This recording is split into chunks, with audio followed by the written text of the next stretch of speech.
Olá pessoal, bom dia.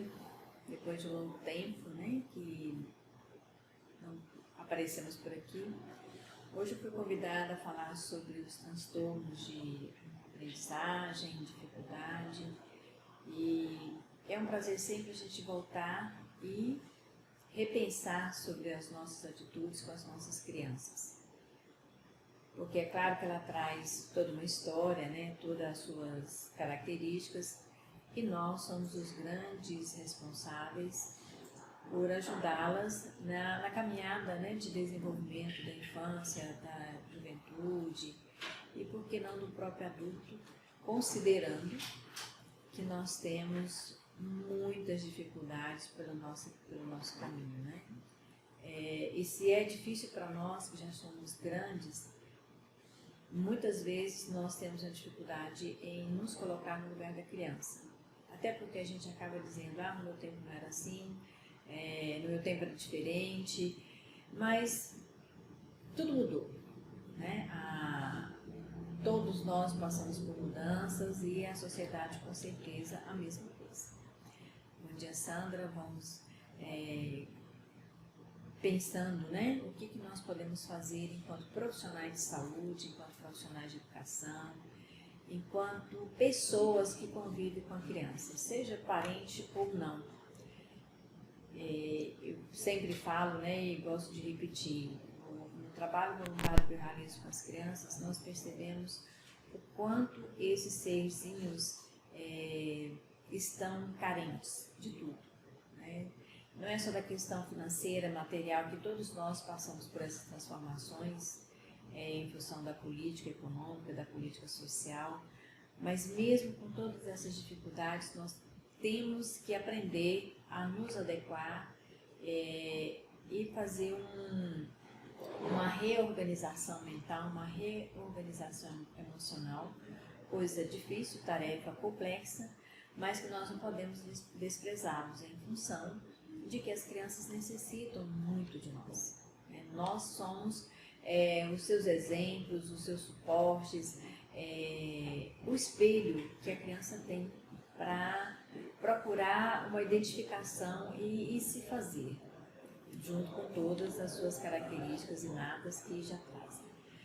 Mas estudando sobre as dificuldades, sobre os transtornos, nós nos reencontramos com alguns conceitos, com conceitos novos, com posicionamentos inovadores. E me preocupa bastante a forma como a maioria da rede escolar oficial lida com essas dificuldades, com esses transtornos. Primeiro, nós temos uma estrutura política, econômica e social que não investe nessas situações. Em segundo, nós temos, infelizmente, profissionais que não se capacitam, ou se capacitam, eles não têm espaço para desenvolver o trabalho, e mais uma vez esbarramos na estrutura física, na estrutura ideológica, e vamos chegar na família que não tem estrutura alguma. Então, todo o processo de dificuldade, de transtorno, de aprendizado, ele tem uma história, ele teve um começo em casa, ele teve um começo na família, e muitas vezes demora-se a fazer esse diagnóstico, por uma dificuldade de percepção da família, por dificuldade de chegar até o profissional especializado para fazer esse diagnóstico e pela manutenção do tratamento, pela modificação que se faz necessário em função dessas diferenças que as crianças estão trazendo. Todos nós somos conhecedores que a nossa estrutura educacional, ela dificilmente atende às necessidades, ou pelo menos propõe um processo de aprendizado, de conhecimento adequado. Até porque cabe aqui abrir um parêntese e dizer do que é educação, do que é aprendizado. E ontem, até fazendo as pesquisas, revendo as pesquisas, encontrei um texto bastante diferente e muito atual, sobre o processo educacional que a família deveria estar preparada para educar os seus filhos. Com a terceirização dessa responsabilidade da família e repassada para a escola, nós perdemos muito e perdemos feio, né? A qualidade do e, consequentemente, das famílias pouco estruturadas que vão caminhando, sem se atentarem para que o processo educacional ele comece em casa. Ele não começa na escola aos 3, 4 anos ou na rede pública aos 6, 7 anos. Ele começa a partir da concepção. Porque nós já sabemos, né, principalmente nós da área da saúde, que precisamos cada vez mais nos alertar para a comunicação, para a convivência que o feto já tem com o meio externo. Isso não é novidade, né? Isso já tem pesquisas e estudos já antigos nesse sentido, mas ainda não é dado valor devido e nem despertado para a maioria das famílias, principalmente as famílias mais da periferia, com menos estrutura. E a gente tem percebido que essa inter-relação, ela começa no ventre da mãe, com a convivência com os familiares, com a convivência com os pais, e isso acaba continuando após o nascimento, na primeira infância, e aí nós vamos tendo dificuldades muitas com relação a isso, né? E para variar, nós colocamos um monte de tarefas para as crianças fazerem. Provavelmente tem algumas pessoas que lidam com a escola ou que têm filhos na escola, e eu me lembro muito de uma colega que eu tinha quando eu trabalhava no estado, na saúde do estado, e ela sempre dizia que, falava para as professoras, final de semana é para a criança viver com a família, relacionar com a família, não é para encher o final de semana da criança com tarefas para serem feitas. Porque nós temos currículos inadequados, nós temos estruturas inadequadas, e aí um faz de conta que ensina, o outro faz de conta que aprende, e a família faz de conta que está tudo bem, né? Bom dia, José, bom dia, Cláudio. E aí a gente tem essa dificuldade enorme de entender o que é um processo de aprendizagem. E tem uma confusão enorme entre educação de conhecimento e educação moral, valores, né, convivência. Então fica essa coisa difícil para a família entender, porque na cabeça da família, educação basta mandar para a escola. E aí ele pensa que o filho dele vai ser educado, de falar muito obrigado, com licença, esses valores na convivência. E também acha que o filho dele vai sair muito bom em português, em matemática, ciência, geografia e por aí vai.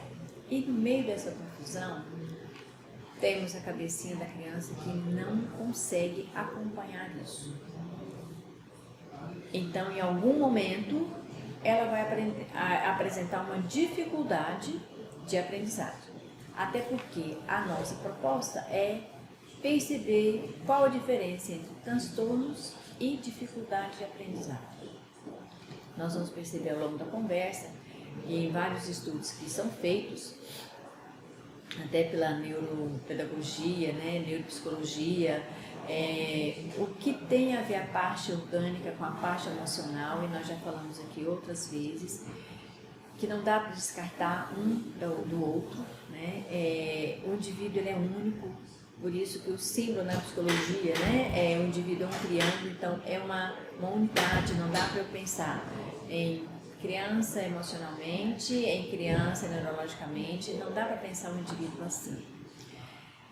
E aí a gente esquece, né, que o processo, ou nem lembra mais, com tantos conceitos que vão se discutindo, descobrindo, que esse processo de aprendizado, ele passa pelo indivíduo. Se ele não passar pelo indivíduo, ele não vai, se não nascer uma necessidade interna, se não vier de dentro para fora, a curiosidade, a vontade de descobrir o novo, de entender o que está acontecendo, já começa a chamar a atenção da família.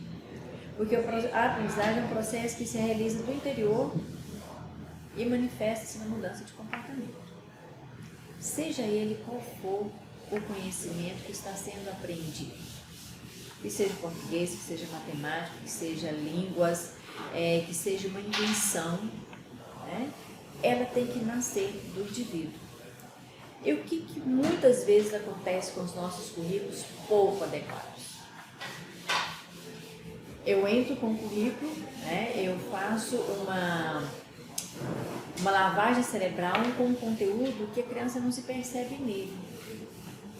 Embora, claro, há grandes ressalvas com relação a algumas escolas, alguns currículos que estão sendo discutidos, ao esforço dos professores que, mesmo não tendo uma estrutura física ou um apoio político, eles acabam até trabalhando e investindo na criança e no processo desse aprendizado do próprio bolso, né? A gente sabe que isso acontece.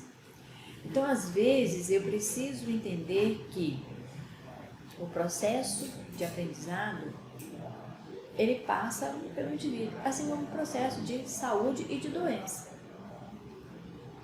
Eu não fico doente de fora para dentro. Ah, tá, mas tem as epidemias, tem os vírus, mas se o meu físico estiver estruturado, estiver saudável, estiver com toda a parte saudável, com o meu organismo saudável, dificilmente eu vou ficar doente em função dos fatores externos. É claro que aí nós temos fatores internos, fatores externos, que vai promover esse adoecimento. Mas voltando no processo de aprendizagem, a mudança ela é permanente. Senão nós não passaremos pelo maternal, pré-fase e todos os anos consecutivos. E a gente continua aprendendo. Aí a gente chega e fala assim, não tenho mais nada para aprender. O processo de aprendizado, ele é contínuo e permanente. A criança que começa a manifestar uma dificuldade nesse sentido, é um alerta. E aí ela vai parar nos nossos postos de saúde. Aí ela vai parar nos psicólogos.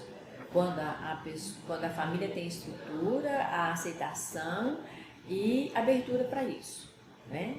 Para a questão do tratamento psicológico, psicopedagógico, mas primeiro ele vai parar num consultório de consulta médica para saber o que está acontecendo. A criança começa a ter problemas de memória, então ele vai no médico para, olha, doutor, uma criança não aprende, ela não guarda os conceitos, ela não lembra das coisas. Então, o primeiro processo que se faz é ir para o médico, né? Quando, na verdade, às vezes nós podemos ir ao médico, mas também ir ao psicólogo, conversar com a coordenação da escola. Hoje, a grande maioria das escolas tem um psicopedagogo, tem um psicólogo, mas a gente percebe que nós já estamos assim tão descrentes de melhorias que muitas vezes a gente fica sem ação ou não acredita que as nossas ações vão fazer diferença. Só que nós temos que lembrar que tem um ser em formação que depende das nossas ações, que depende das nossas atitudes para que eles se espelhem e percebam que existe uma situação que pode ajudá-los a ser melhor. Mas aí a gente vai caminhando e percebe que tem pouco tempo, pouquíssimo tempo, né, que se preocupou com a dificuldade com que as crianças não aprendiam. Porque há pouco tempo atrás também nós já falamos que houveram épocas em que as crianças eram adultos em miniatura.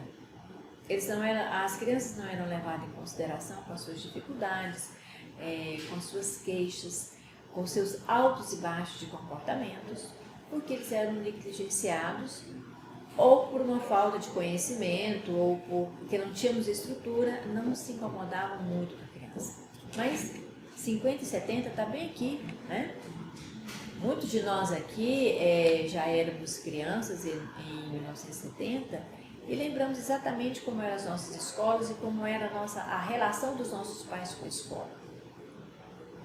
Havia-se uma exigência, né, de que se passasse de ano, tirasse boas notas, os pais exigiam que nós fôssemos educados em sala de aula.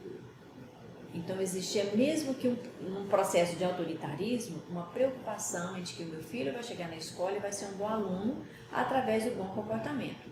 O que era bom comportamento para os pais da minha época, por exemplo? Ser educado, manter-se na fila, não empurrar os coleguinhas e trazer boas notas para casa. Né? Boletim na minha casa tinha que ter de 8 para cima. 7 já era uma conversa muito séria, e se fosse menos, aí havia assim a famosa surra e ficar de castigo. Tá. Resguardado esses extremos, hoje nós temos uma escola que ela não pode reprovar, mas também porque não ofereceu uma condição.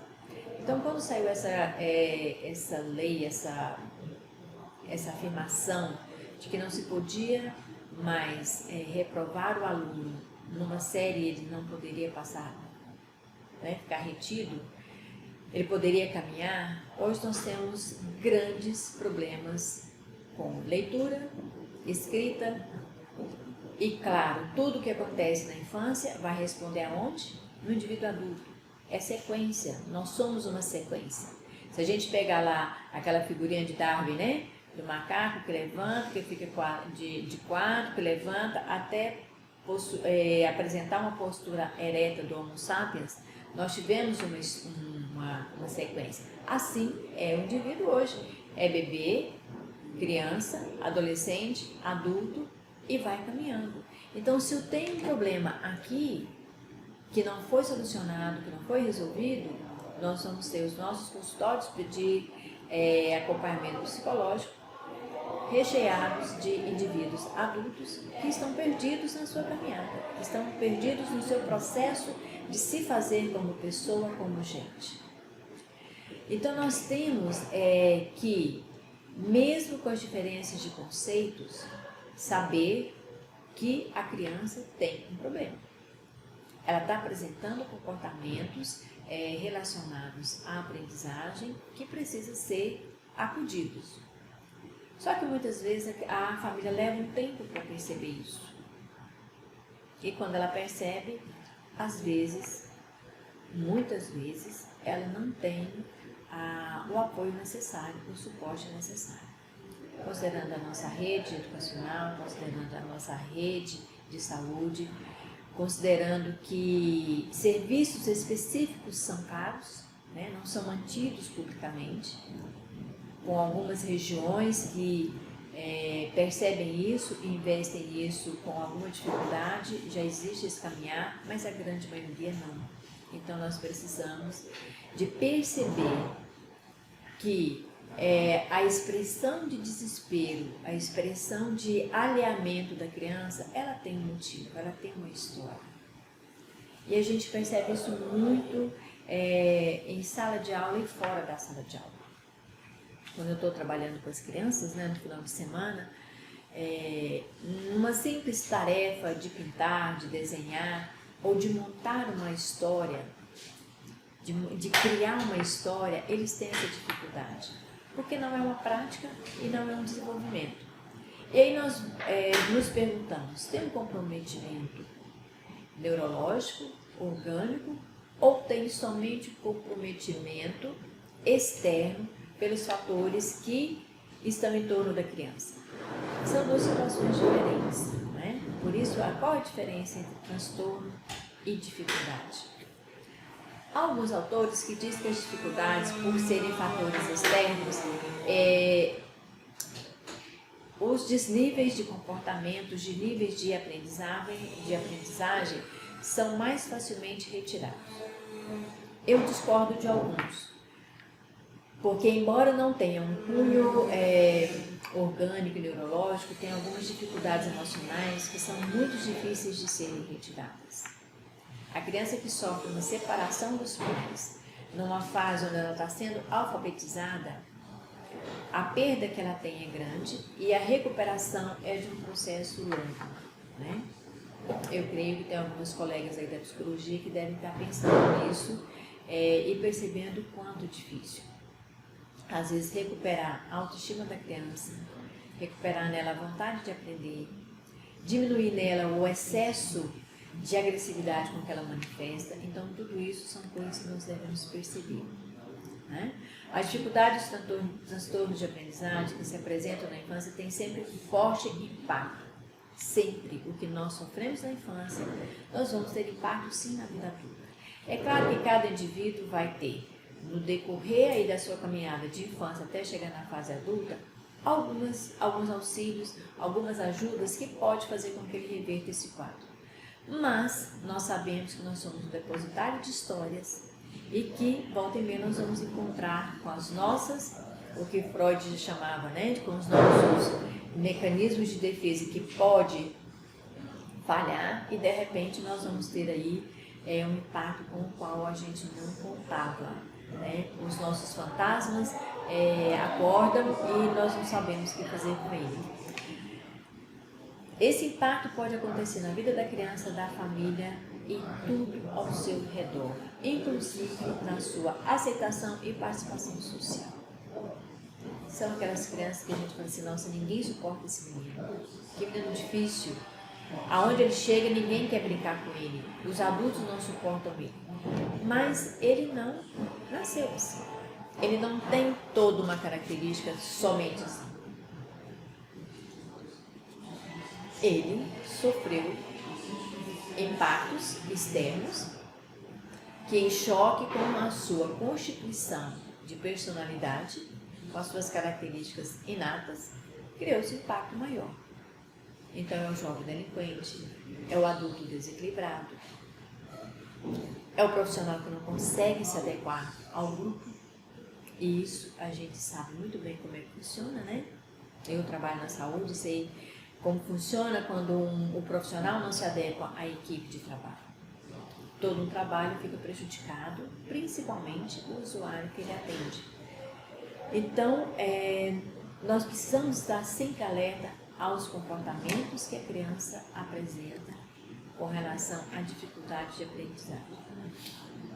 Tem uma autora, a Silvia Seasca, ela fala muito sobre na neurociência, na neuropedagogia, porque ela busca muito o fundo orgânico de tudo isso, né?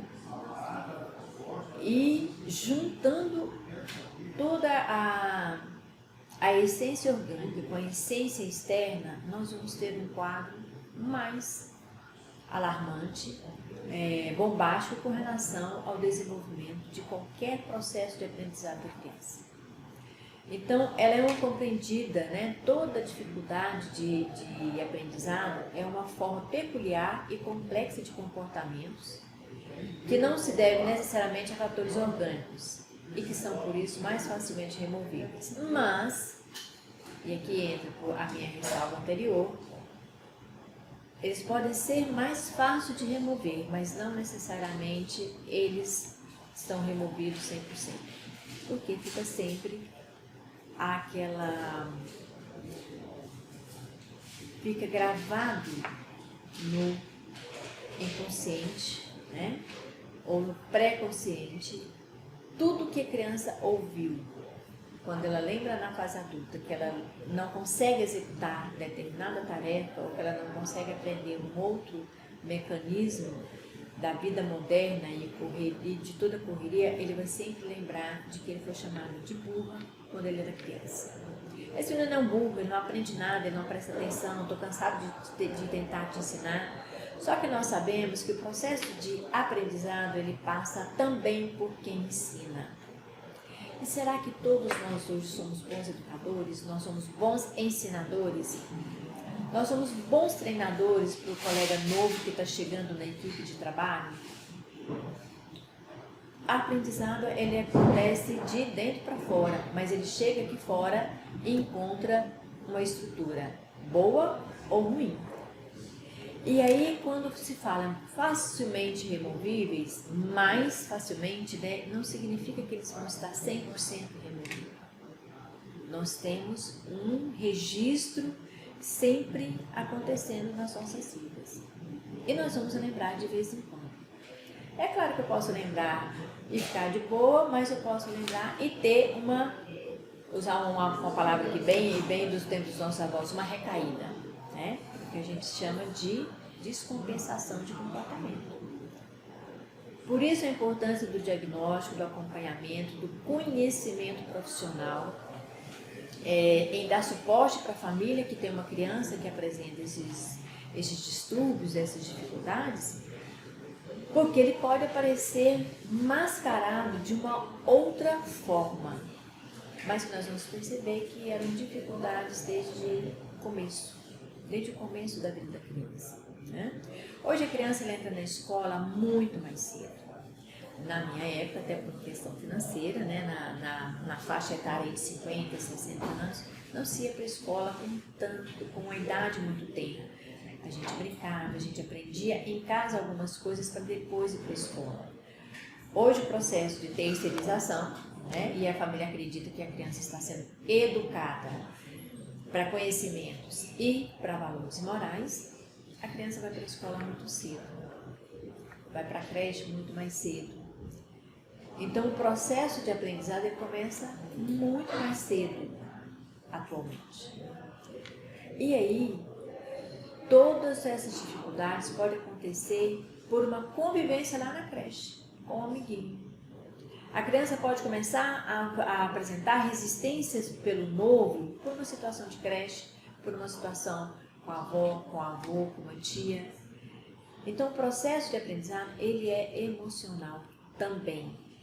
Ele não é só orgânico. Eu não apresento dificuldades de trabalhar com números só por uma sequela ou por uma imaturidade no meu desenvolvimento cerebral.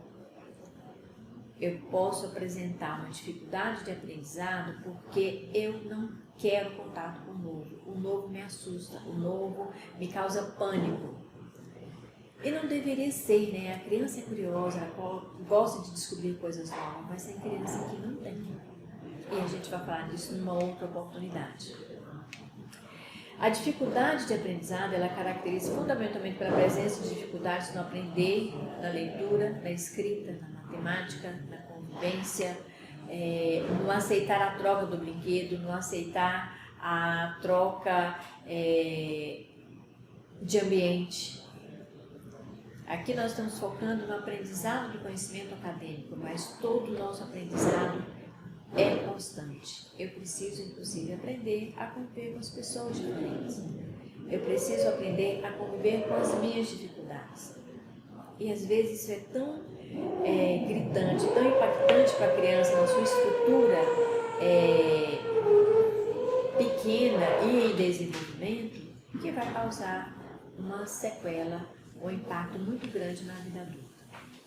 As dificuldades de aprendizado, elas não têm causa única, como a gente está aqui comentando, né? Ela pode ter causas externas, as mais variáveis, como também podem ter causas paralelas com o orgânico e o externo. Então, na verdade, o diagnóstico, ele não é fácil, né? Quem trabalha com isso, com certeza já percebeu. Primeiro que a família, pela dificuldade de observação e de expressão, não consegue auxiliar o profissional que está tentando fazer diagnóstico. A família, até por falta de conhecimento e em lidar com essas coisas, encontra uma limitação para fazer tudo isso. Então veja bem que nós temos uma série, isso aqui são poucas coisas que a gente conseguiu listar, de possibilidades que pode levar a criança a uma dificuldade na aprendizagem. Mudanças repentinas de escola, né? Tem coisa mais traumática para a criança do que tirá-la de uma escola que ela já tem amizade, ela conhece o professor, e eu estou vivenciando isso na minha família. Inclusive, por exemplo, eu tenho um sobrinho neto que saiu de uma escola pequena, que era uma escola particular, para uma escola formal. O ciclo que eu tenho dentro de uma sala de 15, 14, 12 amiguinhos é muito diferente e me causa um impacto. Uma sala para onde eu vou tem 25, tem 30. Eu estou acostumado a sair de uma escola onde todo dia alguém vai me buscar. e agora eu vou para a escola com alguém, mas eu saio sozinho. Isso bloqueia emocionalmente por um determinado tempo, até que a criança se adeque, se habitue ao novo. E isso causa uma dificuldade, um desconforto muito grande. Nós grandes somos assim, né? Imagina, nós estamos acostumados com a nossa equipe de trabalho, de repente a gente sai da unidade que nós estamos, da equipe que nós estamos e vamos para outro local. Muitas vezes por escolha nossa, né? Mas muitas vezes por uma determinação de que eu vá para outro local, que seja para treinar alguém, que seja porque eu tive problema com a equipe onde eu estou, isso tudo pode acontecer. Para nós grandes não é fácil, imagina para uma criança, né? Então essas mudanças de escola, isso causa um transtorno na vida da criança. Aí já não é um transtorno de aprendizado, mas um transtorno de equilíbrio emocional. Mudança de cidade, olha só, se mudar de escola já é difícil, de cidade é muito mais. Separação dos pais, separação dos irmãos, né? Qualquer nível de separação. Eu tenho uma professora com a qual ela me abraça todos os dias, eu já consigo confiar nessa professora, convivo com ela, né, há 3, 4 anos. De repente eu saio da escola porque a família mudou de lugar. Mudou de bairro, mudou de cidade, o pai foi transferido. Então tudo isso vai fazendo com que a criança sinta fora do ambiente que ela está acostumada. Problemas socioculturais e emocionais. Isso nós temos de sobra, começando na família. A mexida em toda a economia, em toda a sociedade, tudo isso que nós estamos vivendo, não enganemos, não queiramos ser enganados que a criança não está sentindo. Ela sente sim, ela só não sabe expressar como. Nós vamos para a rua, fazemos passeata, fazemos greve, operação tartaruga, não vamos trabalhar, levamos atestado médico, fazemos um monte de coisa. Como é que a criança vai expressar isso? Ela não tem esses mecanismos, ela tem outros. Ela tem birra, agitação, hiperatividade, agressividade, alheamento ou depressão. E já falamos disso outras vezes. A criança que ela está caladinha, ela não está aceitando tudo numa boa. Ela está sofrendo e muito. Desorganização na rotina familiar. Também temos de sobra. Excesso de atividades extracurriculares. Né? A criança da periferia, que não tem tanta condição financeira, ela não tem esse tanto de atividades extracurriculares. Mas, em compensação, ela tem que cuidar do irmão mais novo, ela tem que arrumar o barracão que eles moram e, de quebra, se a mãe chega do trabalho, as coisas estão desorganizadas, ele já vai apanhar. Então, a criança assume responsabilidades que ela não tem condição, nem física nem psicológica, de assumir. E isso também nós temos aos montes nas nossas periferias, exatamente onde estão as nossas unidades de PSF, né, da saúde da família. Então, esse quadro, com certeza, vocês percebem e têm contato todos os dias. E aí, claro, é uma porta aberta para envolvimento com drogas. Infelizmente, hoje as nossas escolas passam por esse desafio de perceber, de conviver com alunos que até então era pré-adolescência ou adolescência, hoje são crianças. A região noroeste de Goiânia tem muito essa característica, né? As regiões mais afastadas têm muito isso, de que a própria família tem um ou dois ou os próprios genitores que são usuários, são envolvidos, traficam, então isso vai interferir sim no aprendizado da criança. Começa que ela já não vai para a escola, né? Como é que ela vai aprender? Como é que ela vai adquirir novos conhecimentos? Impossível, ela não vai ter. Efeitos colaterais de medicação, principalmente a criança que ela tem um tratamento prolongado e que ela tem doenças recorrentes, e a gente já percebeu que, já falamos aqui também, que doenças recorrentes, ela tem sim uma porta aberta pelo desequilíbrio emocional. Então, tudo que está em volta da criança pode ser observado como uma possível causa da dificuldade, né? Então, esse diagnóstico, ele precisa envolver uma grande equipe. Não só o médico, já que a família recorre primeiro à consulta médica, mas esse médico que tem essa percepção e essa abertura de trabalhar numa equipe de psicólogos, de pedagogos, de pessoas que tenham sensibilidade para sentir as dificuldades dessa criança e fazer um diagnóstico correto. Porque o grande problema dos nossos diagnósticos é a não certeza da causa. E às vezes nós vamos tratar algo que a gente não sabe a causa e nem sabe se foi um diagnóstico correto. A percepção que eu tenho, o sentimento que eu tenho é que nós vivemos num grande laboratório onde todos nós somos cobaias, seja do processo de adoecimento e de drogas para intervir e cessar o prosseguimento dessa doença, seja nos processos educacionais, seja nos processos sociais. Então nós vivemos num grande laboratório onde nós somos utilizados, mas ao mesmo tempo nós somos resistentes para não ocorrer um estrago maior.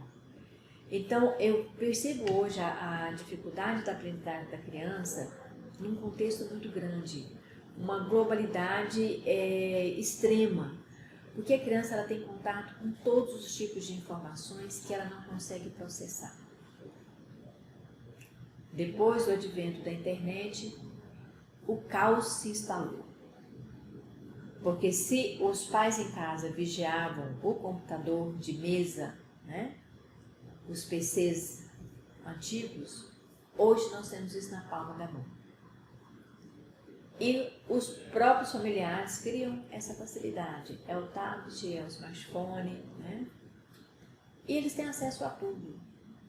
Então, o processo de amadurecimento emocional, ele não ocorre junto com a expectativa que a criança tem com tanto de informação que ela absorve. E isso também, sim, vai chegar a uma dificuldade, a um transtorno de comportamento, a uma dificuldade no comportamento saudável, porque são informações que ela não tem como digerir e como atuar sobre elas. Mas sempre nós vamos alertar e frisar: família, escola e saúde têm que estar juntas. Ou do contrário, nós não vamos ter indivíduos saudáveis daqui 20 anos, 30 anos, quando as crianças estão com 3, 4, 5 anos na escola. Então, às vezes, nós temos essa dificuldade e acabamos deixando para frente, né? Vamos deparar com algumas dificuldades. E olha que essas dificuldades, quando a família percebe e chega num consultório médico, num consultório psicológico, elas já estão bastante enraizadas. Quando a família percebe que a criança tem dificuldade na linguagem, a criança já está com 3, 4 anos. Por quê? Conceituou-se há algum tempo, né? Não foi nenhum conceito acadêmico, mas conceituou-se pelos padrões culturais que criança que fala errado é bonitinho, né? Criança que fala dengoso é bonitinho, mas ela vai sendo reforçada no comportamento por uma imaturidade que pode ser neurológica. E aí vai tudo para o fono, né? Vai para o fonoaudiólogo, vai para o fisiatra, para o fisioterapeuta, vai para o psicólogo, aí sim vai toda uma banca técnica de profissionais para trabalhar com a criança. Isso quando ela tem condição de chegar a isso, né? A esse serviço especializado. Graças a Deus que as pessoas estão começando a pensar e criar serviços gratuitos. Mas aí, em compensação, tem um serviço gratuito numa ponta, mas tem a família que não tem informação da outra. Então, até ela chegar nesse serviço gratuito, oferecido por algumas instituições acadêmicas, a criança já está com tudo isso enraizado, já faz parte dela. Por isso que eu volto a dizer, não são mais facilmente removíveis, porque ainda fica algo lá atrás. Então, linguagem, memória, atenção, né, motricidade. A motricidade, às vezes, é que chama mais atenção, porque a criança tem dificuldade em segurar objetos, em caminhar, então chama mais atenção. Aí corre-se mais depressa. Lentidão. Antes que chegue com essa criança a um profissional especializado, essa criança já sofreu bullying da própria família. E não é pouco não, é muito. Então ela vai ouvindo isso aos 2, 3, 4, 5 anos, aí chegou a hora de ir para a escola. Aí a professora percebeu que ela tem uma lentidão, passa para a família, aí a família vai observar melhor essa criança, ou então vai lembrar assim, eu lembro que certa vez, em algumas situações, aí já se instalou, já está instalado as dificuldades. Por isso que sempre que nós percebemos uma criança, e hoje a criança ela desenvolve tão mais rapidamente em função das mudanças, né, tecnológicas, variáveis, ambiente externo, que com 3, 4 meses, 2 meses, nós já percebemos que a criança tem algum comprometimento. E aí é possível intervir, né, e oferecer para essa criança um ambiente que ela possa, possibilidades que ela possa agarrar para o desenvolvimento melhor. Mas cabe aí dos nossos grupos de conversa, nas nossas rodas de conversa, alertar a família para isso. Porque a família é a mais prejudicada também, porque ela não tem acesso às informações. Porque quando as informações chegam, ela não tem a maturidade para questionar, para perceber, né? E às vezes tem essa dificuldade de tudo isso aqui, de perceber que os sintomas podem e devem ser socorridos a tempo. Atenção, então, a criança sofre outro bullying da família, porque ele não presta atenção no que ele está fazendo, tarefa de casa ele não faz, a família não tem a estrutura para acompanhar esse desenvolvimento escolar, porque na verdade a família torce para que chegue a idade escolar, para ficar livre daquela criança um período do dia e achar que a criança vai voltar totalmente diferente do que foi para a escola. Na verdade é exatamente o contrário, porque ele vai encontrar outros tantos iguais ou com mais dificuldades do que ele. E aí fica essa dificuldade de convivência na vida adulta também. Bom, falamos das dificuldades e sempre relacionando também com o transtorno ou distúrbio. O transtorno, enquanto nós temos outros, né, que são de fundamentação externa, o transtorno ou distúrbio, ele tem sim 100% de comprometimento, de sequelas, de má formação, de desenvolvimento comprometido por amadurecimento neurológico. Aí sim, esse é muito mais difícil para a família, porque aí eles começam a dizer, eu fui castigado porque Deus fez isso comigo, e aí vão acontecendo uma série de complicações. O quadro vai se tornando complexo porque a família também passa a precisar de tratamento. Até porque quando se tem um caso de criança, um comprometimento neurológico, né, a nível de chegar no transtorno de aprendizado, vamos buscar historicamente porque em algum tempo houve alguém na família, porque acredita-se, né, alguns autores defendem essa possibilidade, esse conceito, de que há aí uma carga genética, uma carga hereditária nesse comprometimento neurológico, né? Então são lesões específicas e também podemos alertar de que sequelas que acontecem por algum acidente, mesmo depois de adulto, pode levar, sim, ao transtorno ou distúrbio da aprendizagem, tá? Aí os AVCs, os traumas crânioencefálicos, né? Tudo que pode alterar a minha característica cerebral. Para a criança, né, é possível observar com antecedência, mais previamente, esses transtornos. Mas também a família deve ser alertada para isso.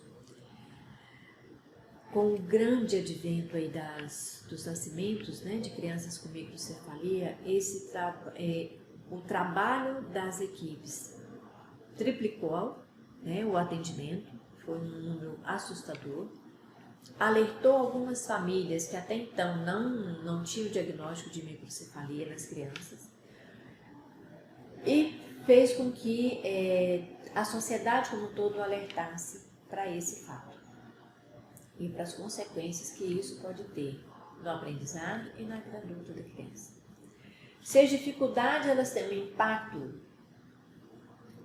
grandioso na vida do adulto, e estes são mais facilmente removíveis, esses aqui nós temos acompanhamento, né? Alguns tratamentos, algumas evoluções, mas nós temos que lidar com a dificuldade que está instalada em função dos agravos, né, que se aconteciam. Então, muita coisa pode ser observada com relação às funções, né, ou às disfunções, aos comportamentos que as crianças vão manifestando em sala de aula. Às vezes eu estou lidando com uma criança que tem uma atrofia ou uma imaturidade cerebral que não chega a ser tão visível, mas ela pode ter. Ou ela pode ter um agravo de um tumor que está se instalando. E aí eu preciso observar essa criança, eu preciso perceber. E isso tem que ser repassado, diagnosticado junto com a mãe. Né? E todo mundo sabe da famosa anamnese que é feita com relação à gestação, nascimento, parto. Isso é fundamental que nós saibamos e que a família tem que saber passar para a gente. Até para saber o que nós podemos fazer. Que tratamento, que acompanhamento fazer com essa criança. Esses quadros, eles são mais difíceis de ser aceitos pela família. Porque se na parte social, no fator externo, a gente conversa com a família e descobre que a gente tem toda uma estrutura psicossocial e econômica complicada, aqui nós vamos perceber um grande desequilíbrio emocional em função de que a chegada dessa criança, que traz consigo um transtorno que tem como origem a base orgânica, a base neurológica, isso para a família é total transtorno. É um impacto violento de desestruturar, inclusive o próprio casamento, né? Porque um começa a achar que o outro é culpado, a se culpar por ter um filho, uma criança que traz consigo uma instabilidade de aprendizado. É claro que toda a família quer que a criança fique de pé, caminhe, fale, vá para a escola, aprenda algum esporte, faça alguma coisa, né? Que os pais não conseguiram fazer. Ainda temos muito isso, né? Se espelhar no filho para que o filho faça algo que ele não conseguiu fazer. E de repente eu me deparo, me dou de cara com uma criança que eu gerei e que tem dificuldades para algumas coisas. Então, muitas vezes, a criança ela vai para a escola e lá na escola é que se descobre isso. Lembro-me de uma recente, né, tem 1 ano, a criança deve estar com 1 ano e 2 meses. Quando ela tinha 6 meses, todo mundo começou a perceber que ela tinha uma forma diferente de ser, de atuar. Isso é muito perceptível, né, nos pacientes que trazem para a gente a síndrome de Asperger, né, que hoje não é só autismo, tem toda uma gama de síndromes e de casos e de de patologias, né, mais graves, menos graves, que podem ser acompanhadas, tratadas, evoluídas. E quando a mãe ouviu isso pela primeira vez de uma tia e depois de uma prima, é como se ela tivesse levado literalmente um soco no estômago. Foi uma dificuldade para ela perceber que a filha dela precisava de um acompanhamento. Hoje ela tem 1 ano, né? Ela já consegue sentar, ficar em pezinha, segurada, mas é uma criança que traz consigo um transtorno orgânico. Vai chegar a um transtorno de aprendizado? Provavelmente, né? A evolução do quadro é que vai nos dizer se é possível ela ter algum aprendizado com alguma alimentação. Hoje nós sabemos que, se diagnosticado, tratado, acompanhado precocemente, as crianças, os indivíduos tendem a ter uma liberdade, uma autonomia maior. Mas não é fácil para a família, não é fácil para quem está em volta dessa criança receber essa notícia. E muitas vezes a escola é a primeira a dar essa notícia para a família. Em função de que até então foi passando e a criança foi crescendo e a família, por não aceitar ou por achar que ia melhorar, e ainda tem esse mito, não, isso vai passar, ele vai melhorar, ele vai ficar bom, e acaba não ficando. E aí nós temos a instalação de um agravo que poderia ser minorizado, né? E aí entra nós com suporte à família. Nesse sentido, nós temos essa responsabilidade técnica e eu diria humana também de dar esse suporte para a família. Então, alguns transtornos, né, que pode ser de déficit de atenção, que pode ser, e hoje, né, o TDAH, que é a hiperatividade, já estão tratadas com medicação.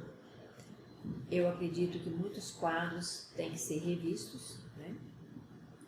E inclusive acompanhados por psicólogos, por profissionais de aprendizado, de comportamento, e até com a família, porque muito da hiperatividade não necessariamente é um transtorno, pode ser uma característica. E o que a gente tem percebido é que muito diagnóstico tem sido feito com engano, né? Não direi errado, mas com a dificuldade para as pessoas perceberem e entenderem o que pode ser feito pela criança. E aí vem dificuldade com números, dificuldade com fala, de pronúncia, de escrita, porque se eu tenho dificuldade em falar, a minha escrita também é uma corrente, né? É uma roldana, eu não tenho, uma coisa alimenta a outra. Então, infelizmente, nós vamos encontrar crianças que têm tudo isso junto.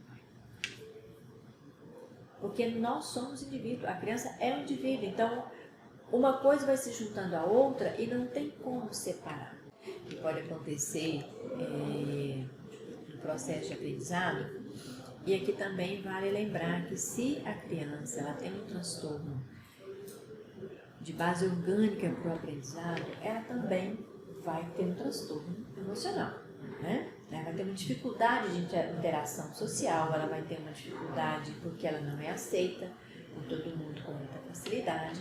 Então, mais uma vez, emocional, orgânico, interno e externo estão juntinhos de mão dadas, né? É uma equipe e é uma equipe infalível.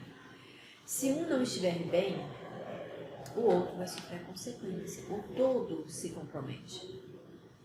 Então, não nos enganemos com relação a isso. A criança que chega no nosso consultório, ela tem um conjunto, ela tem uma gama de possibilidades, de fatores que vão se interagindo até chegar no quadro e na queixa que a família está levando. Então, os transtornos, as dificuldades para aprender, tanto a escrita, a fala, os números, são também de convivência, de aceitação, de autoaceitação. não é uma facilidade acharmos que ele vai se adequar, mas o interno dele vai passar por uma reestruturação, né? Eu me lembrei aqui dos amputados, né? Como eles precisam de toda uma readaptação orgânica, emocional, social, e isso a gente precisa ter esse suporte. O grande desafio é que nem sempre nós temos esse suporte. E aí a gente lembra que nós não vivemos sozinhos, né? Nós estamos num globo, e não é por acaso que ele é redondo. É porque a gente se encontra e que ninguém é num círculo melhor que o outro. Nós não estamos embaixo ou em cima, nós estamos de mão dadas ao redor. E nesse momento, nessa fase de mudanças, né, nessas variáveis que nós estamos vivendo, nesses grandes desafios que nós estamos enfrentando, é uma filosofia que nos chama a despertamento. Eu acredito que não passa nem por questões religiosas ou quais as crenças de cada um de vocês ou de quem que futuramente vai ver esse vídeo, mas de uma filosofia mesmo, de que a vida está solicitando que nós nos revejamos, nos reavaliamos, nos reposicionamos no mundo interno que é nosso, no mundo externo que é a soma de todos os nossos erros, de todos os indivíduos, sejam adultos em fase produtiva, seja o idoso que já produziu e já contribuiu, seja da criança que está se despertando para o seu estar no mundo, que nós precisamos de rever todos os nossos transtornos, seja emocionais, seja de aprendizado complexo, de aprendizado simples. E às vezes o simples para mim é complexo para o outro, né? Amarrar o cadarço do sapato, para nós que temos agilidades, a psicomotricidade fina, fantástico. Peça isso para o mesmo adulto da sua idade, da sua estrutura, de tudo, para um que sofreu um acidente vascular cerebral. Não é a mesma simplicidade, é complexo. A mesma coisa para criança. 2 mais 2 para nós hoje, nossa, sim, muito fácil. Mas para criança não é. Para criança que tem um comprometimento orgânico, é muito mais difícil para criança que não tem esse comprometimento. Dobrar um lençol para nós, beleza. Para criança não é. Para criança que tem um comprometimento orgânico, maior ainda o desafio e maior a dificuldade, que aí chega realmente no transtorno. O que para nós é dificuldade pode ser um transtorno, um impacto terrível para o outro. E é nessa percepção da criança, do outro nosso vizinho, que nós vamos percebendo que todos nós temos limitação. Todos nós temos limitação.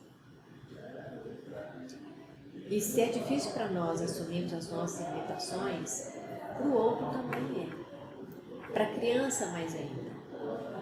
Então, quando eu fecho, encerro a nossa fala dizendo que família, escola, saúde e comunidade sempre juntos, é a simbologia que eu disse, que nós vivemos um globo, não é por acaso que ele é redondo. Ele precisa de que diagnóstico de transtorno, dificuldades de desenvolvimento precoce, de desenvolvimento tardio, ele precisa levar em consideração esse ciclo. Então essa percepção da criança enquanto sujeito em desenvolvimento, e ele é sujeito da sua história, e ele é sujeito da história da família, ele é sujeito da sociedade, é que nós temos que nos alertar sempre e buscar para nós mesmos possibilidades de que essa expressão seja mais presente nas nossas vidas. Ver o nosso semelhante sofrendo é muito ruim, né? As nossas emoções vêm à tona, mas ver uma criança sofrendo é muito mais angustiante, é muito mais deprimente. Então, se nós queremos, e eu sempre encerro as minhas falas dessa forma, se nós queremos adultos saudáveis, equilibrados, comprometidos, sujeitos à sua história, nós temos que investir nas crianças. E o aprendizado, ele começa muito antes de ir para a escola.